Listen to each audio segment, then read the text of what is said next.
mampu melihat secara seimbang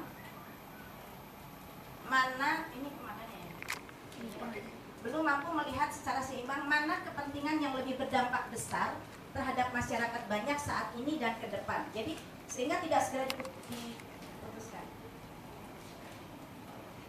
Sehingga ini bertele-tele tidak langsung segera diputuskan. Jadi ini sebetulnya berpengaruh. Kita lihat lagi.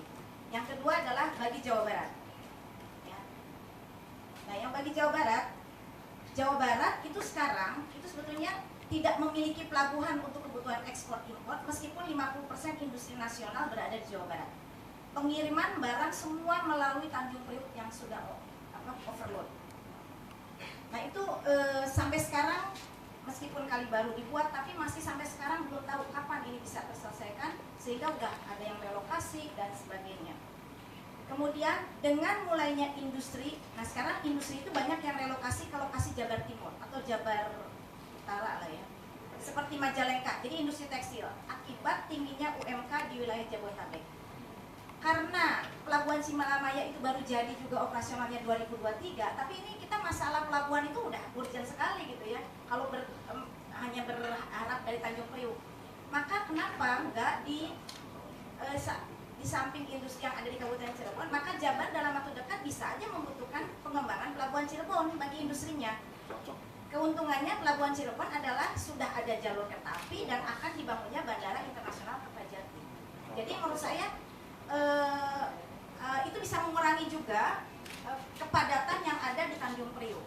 Jadi sambil menunggu Cilamaya jadi gitu kan. Jadi tidak harus sekarang, tapi sekarang harus ada solusi. Sangat pas itu. Kemudian kalaupun pelabuhan Cilamaya dibangun dapat melayani industri di wilayah barat. Sedangkan industri di wilayah timur dapat dilayani oleh pelabuhan Cirebon. Jadi ini juga bisa mengurangi biaya pemeliharaan jalan di wilayah Pantura, yang berapa triliun dalam setiap tahun. Berikutnya, sekarang bagi dunia usaha. Dunia usaha melihat memang kurangnya keberpihakan pemerintah terhadap kebutuhan infrastruktur yang dapat memperlancar arus distribusi. Semua lamban dalam memutuskan karena ego sektoral. Yang satu ya antar kementerian. Jadi menurut saya ada seperti itu sehingga keputusannya jadi lamban. Kapan pelabuhan dibangun, kapan diperbaiki atau jalannya atau konektivitas dan sebagainya.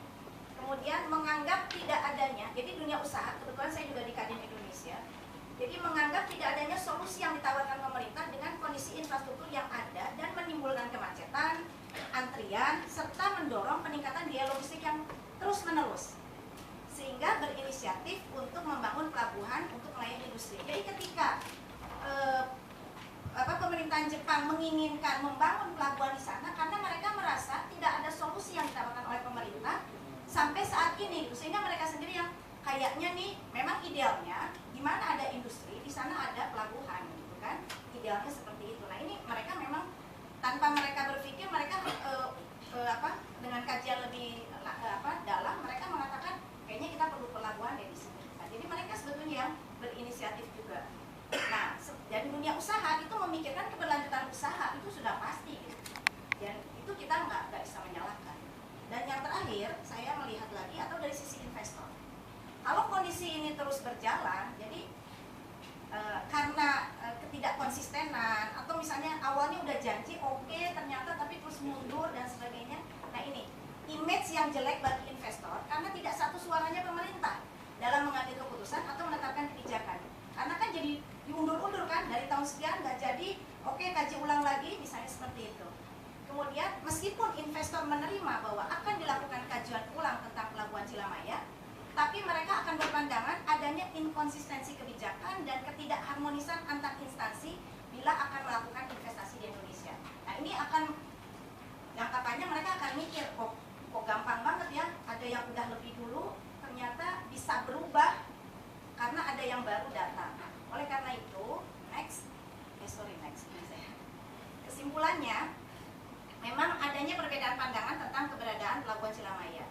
Nah ini akan merugikan Indonesia di mata investor. Dan yang berikutnya adalah mungkin pelabuhan Cilamaya dapat terus dilanjutkan dengan mengalihkan lokasi tadi 2,9 km, tapi itu juga harus bersama-sama dengan Pertamina menghitung ulang, mengkaji ulang